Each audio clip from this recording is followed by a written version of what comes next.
So let's talk about Instagram a little bit. Okay. So Instagram really looks at three things: relationship, timeliness, and interest. Okay. So if a person often leaves comments on your post, or if they have notifications enabled for your account, or you DM each other, or you tag each other in your post, then the algorithm recognizes that the two of you are close. According to Instagram, users will see 90% of your posts from friends and families. See, this is where Instagram changes a little bit, okay?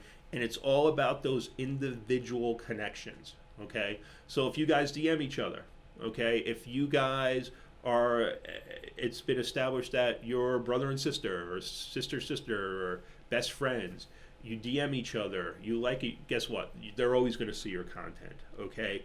So Instagram is really about that individual relationship. Instagram algorithm prioritizes the most recent posts. So this is going back to the original question, where Instagram is really different than the other platforms, where they want you to put tons of stuff up, okay? And they want you to get tons of stuff out there, and they don't necessarily penalize you in regards to that lack of engagement. They're looking for the most current, okay? That's where Instagram's a little bit different, okay? And interest. The algorithm also predicts which posts are important to users based on past behavior. You know, pretty common stuff. Hey, if somebody engages with this, they're probably going to like this because it's highly relevant, you know? And I even noted here that's, you know, it's very familiar to how other platforms work. So that's where Instagram's a lot different. It's about that one-on-one connection. It's also about most recent. So there is top of that feed.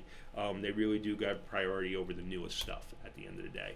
And the time someone spends reading your content is important, just like Twitter. Okay, the time somebody takes to really look at your content, they take that as a signal. Okay, so they'll make sure to show that content to that person in the future. Already kind of touched upon this. Posting regularly will place you higher in timelines. See, this is where like Facebook is different, you know, where it's not as linear anymore. You know, Twitter is moving away from linear. LinkedIn is definitely not linear. You know, I get stuff show up that was from a week ago, you know. But Instagram is very linear, okay? The stuff that's the most recent goes on the top, period. Comments are rated more than likes. And this is actually something I kind of skipped over with Facebook, but also to a certain degree, LinkedIn and Twitter, okay? Comments and shares mean a lot more than just a like, okay? It's because of the investment in that, you know? It's a lot less of an investment to hit a thumbs up than it is to write something, you know? I sometimes go just so people think I care, okay, which I do, through my Facebook feed and just like pictures of friends and family's kids, okay? You know, and that takes me 2 seconds, okay? That I go, boop, boop, boop, boop, hey, I participated for the day, you know? Comments and shares are much, much different. You know, a comment is you stopping and taking some time to actually say something, okay? Share is you saying, you know what, I think this is so important. I think this is so interesting.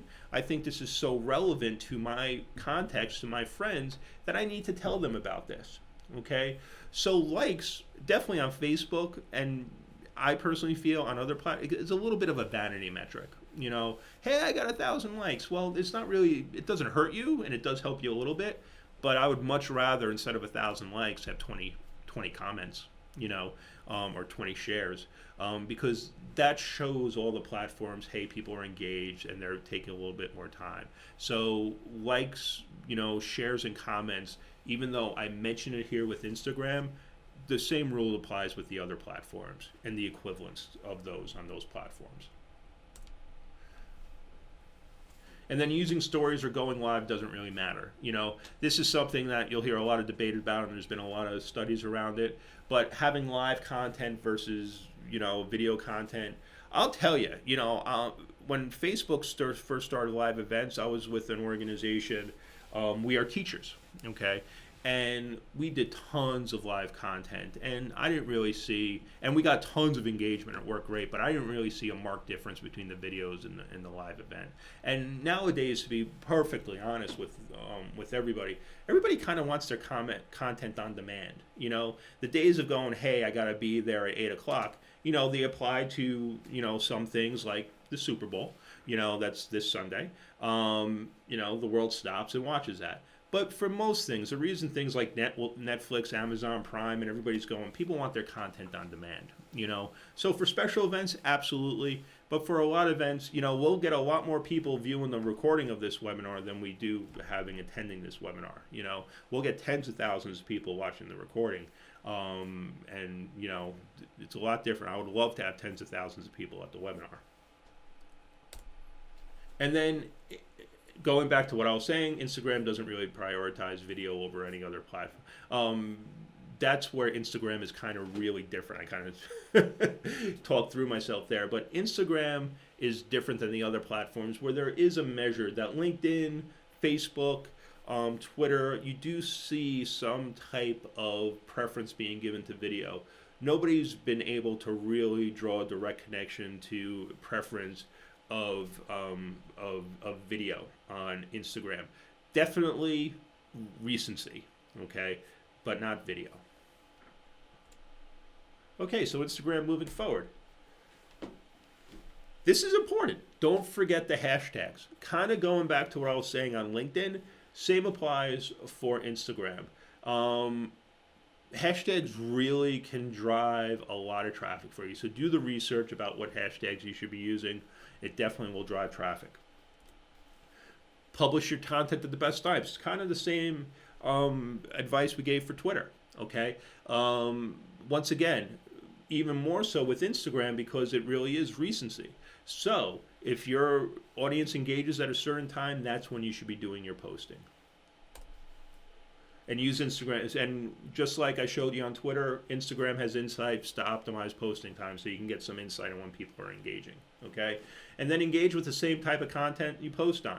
See, this is important, okay? And this is another mistake I really feel a lot of marketers make a mistake with.